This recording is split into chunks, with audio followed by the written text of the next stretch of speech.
All right, so earlier today in Pennsylvania, which is one of the most important swing states that will determine the 2024 election, the Democratic governor of that state, Josh Shapiro, was visited by Ukrainian President, I guess you could say for life at the moment, Vladimir Zelensky. Remember, all elections in Ukraine are canceled indefinitely, at least until the war is over, which doesn't seem to be happening anytime soon. So Zelensky's there. Doesn't matter how unpopular he is. There's no elections. You can't vote him out of office. And here was Josh Shapiro in Pennsylvania welcoming Zelensky to that state. And here's what he tweeted, quote, "We all must do our part in this fight for freedom. From the workers in Scranton who make Pennsylvania the arsenal of democracy to the brave Ukrainian soldiers protecting their country, we stand with Ukraine in their just defense of their homeland in the face of Russian aggression." Now, again, imagine yourself as a neocon, somebody whose top foreign policy agenda is supporting Israel, which Josh Shapiro very aggressively does, and who wants to keep wars going endlessly, the posture of endless war. When you have Josh Shapiro using the neocon rhetoric, the classic neocon rhetoric, we have to spread democracy, protect democracy by building weapons, sending weapons anywhere. This is the identity of the United States. Is it any wonder why those kinds of people feel so comfortable in the Democratic Party? Here was Josh Shapiro at a factory, a weapons factory, with President Zelensky in Pennsylvania, in which Josh Shapiro signed one of the weapons that they intend to give to Ukraine to bomb the Russian army with.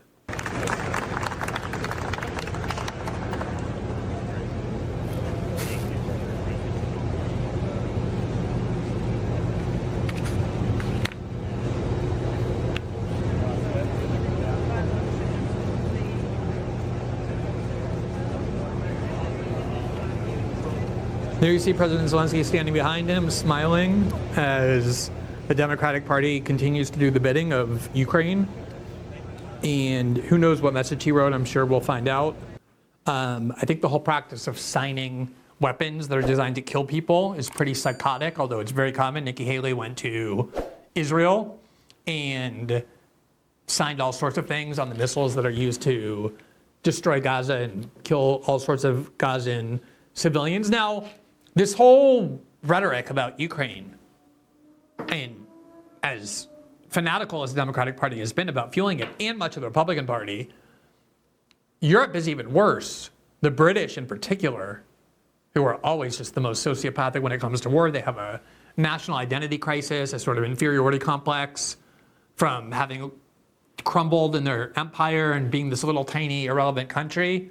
But they're also desperate to be the new Churchill, so they just constantly give these pompous speeches about the glories of war. They actually want to provide the Ukrainians with long-range missiles and then have NATO use them to guide those missiles to hit targets deep into Russia. And the French seem to want that too. So far, Biden hasn't given them that. But the pattern has always been that every time there's a limit of things we won't do, send tanks or send fighter jets.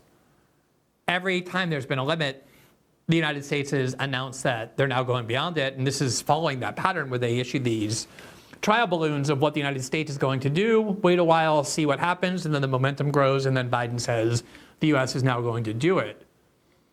And all of that's happening, this kind of escalated rhetoric about winning the war in Ukraine, giving more to the Ukrainians, exactly at the same time that people in the region, the people who should care most about the war in Ukraine and about Russia, including some of the most fervent and vocal supporters of Ukraine all this time, are now admitting publicly that there's no way Ukraine can win this war, that it's time to start being realistic about what needs to be done to end this war. And that means, a lot of their most vocal supporters say, conceding certain Ukrainian territory to Russia, otherwise all of Ukraine is going to be destroyed. Here from the New York Times earlier today, reporting on one of the most surprising statements of this kind. Ukraine needs to be realistic about its goals, the Czech president says. Quote, President Peter Pavel, a former NATO general who has been vocal in his support for Ukraine, said Kiev needed to accept that some territory could remain under Russian control, at least temporarily. Quote, with Russia-friendly populist leaders such as Prime Minister Viktor Orban of Hungary disrupting European unity over the war, And with the fatigue of 19 months of conflict, quote, growing everywhere, Ukraine, quote, will have to be realistic about its prospects of recovering territory occupied by Russia, Mr. Pavel said in an interview. Quote, the most probable outcome of the war, he said, will be a part of Ukrainian territory will be under Russian occupation temporarily. But he added that, quote, temporary thing could last years. It has been so clear for so long that Ukraine has no chance to win this war. Just the gap in soldiers alone makes that inevitable. And there's all sorts of military advances that have been happening in Ukraine that all favor Russia. You can just look at a map, and it may be slow, but it's very clear that the Russian army has continued to expand westward from the eastern part of Ukraine, where there's been a war of separatism or a civil war by pro-Russian forces in the Donbass, and they're starting to expand westward inexorably and continuously as the Ukrainian front line crumbles to the point where they're soon going to have Ukrainian soldiers encircled. And the reason this is so dangerous is because the West made absolute guarantees that there was no way they would ever allow Russia to win the war. And the problem is the way they defined victory, which is expelling every Russian troop from every inch of Ukrainian soil, including Crimea, is one that will never, ever happen. And so as the US and NATO get closer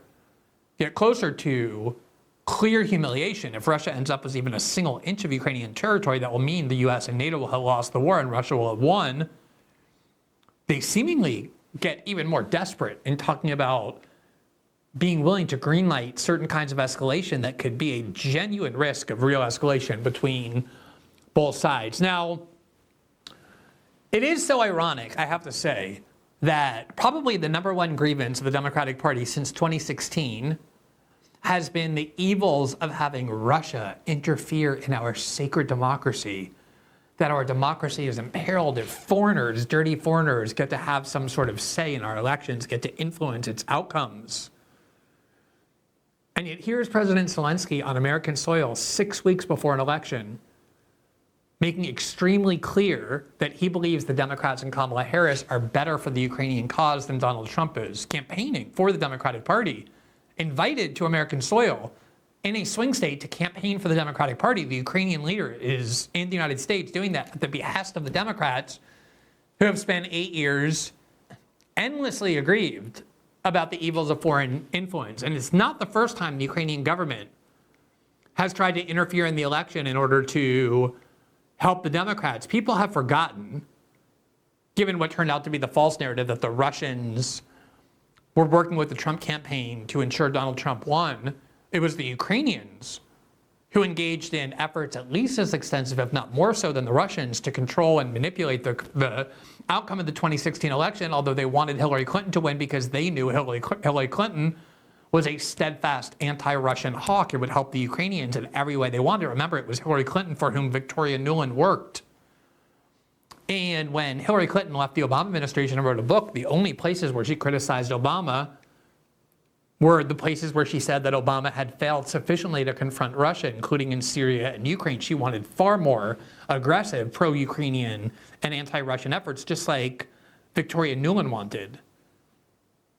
And so, of course, the Ukrainians wanted Hillary Clinton to win, and Ukraine is just as much of a foreign country as Russia is, and they didn't just want Hillary Clinton to win from kind of the sideline. They took active steps to help Hillary Clinton defeat Trump, in part because they were so sure, like so many people, that Hillary Clinton would win. And then when Trump won, as Politico reported in January of 2017, so just a few days before Trump was inaugurated, there you see the headline, Ukrainian efforts to sabotage Trump backfire. This has been completely memory hold. I think if you asked Americans if they remember or know that Ukraine interfered in our election in 2016 to try and help defeat Trump and help Hillary Clinton win, the number of people who know this or remember it is exceptionally low.